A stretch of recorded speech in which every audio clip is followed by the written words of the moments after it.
जवाब दीजिए आंकड़े चयनिका। मेरे पास अगर है तो ठीक है, विपक्ष के चलिए, मुंह ठीक है नहीं तिवारी खुलेंगे जी, अगर उनके आंकड़े पेश कर देते। अब रुकिए तिवारी जी। Chayanika, thank you. यहाँ पर सिर्फ राजनीति करने से, इस्तीफे मांगने से मामला सुलझ जाएगा क्या? जो 4 छात्र जिन्होंने आत्महत्या की है, क्या उनको इंसाफ मिल जाएगा? जो अभी डिप्रेशन में जो छात्र हैं, क्या उनको, उनके लिए समाधान है ये कि शिक्षा मंत्री इस्तीफा दे दे या पीएम आकर कुछ बोल दे? कार्रवाई हो रही है। देखिए पूजा, आपने जो मुझे बोला, पहले तो मैं सबसे पहले ऋषभ जी को बता दूं जो ये कह रहे थे कि इससे पहले कोई कानून नहीं बना, तो इनको थोड़ा पढ़ के आना चाहिए। The Rajasthan public examination act 2022 ये राजस्थान में बना था पेपर लीक के ऊपर, जिसमें 10 साल की सजा और 10 करोड़ तक का इंडिविजुअल पनिशमेंट की बात थी। ठीक है, ये 2022 में आया था, तो इनकी जानकारी के लिए। दूसरी चीज, आप बात कर रहे हैं कि राजनीति करने से क्या होगा, इस्तीफे देने से क्या होगा, तो आप ये देखिए कि एक कमेटी है, संसदीय समिति, जिसने एक रिपोर्ट पेश की है, और उस रिपोर्ट के अंदर उसने कुछ सुझाव भी दिए हैं। और अगर सबको मालूम हो तो हमारे शिक्षा मंत्री जी ने उस सुझाव को दरकिनार कर दिया है, सिर्फ इसलिए क्योंकि उसमें विपक्ष के सांसद भी हैं। तो राजनीति कौन कर रहा है फिर यहाँ पे?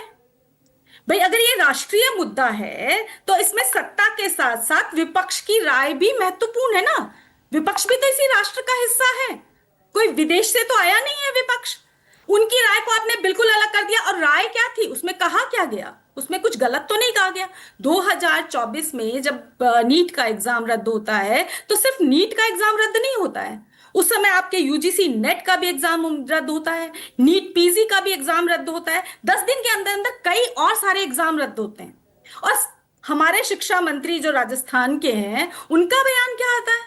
उनका बयान आता है कि परीक्षा रद्द होना कोई बहुत बड़ी बात नहीं है।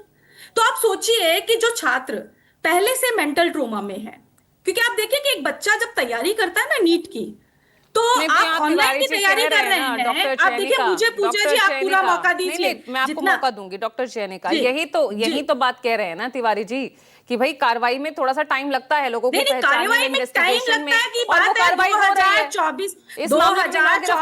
है। 2024 में खुद शिक्षा मंत्री का बयान है, मेरा नहीं है, शिक्षा मंत्री जी का बयान है। उन्होंने कहा कि नीट में बहुत सारी एनटीए में बहुत सारी खामियां हैं और उनको सुधार की जरूरत है। ये आप गूगल कर लीजिए। हाँ, धर्मेंद्र प्रधान जी का खुद का बयान है।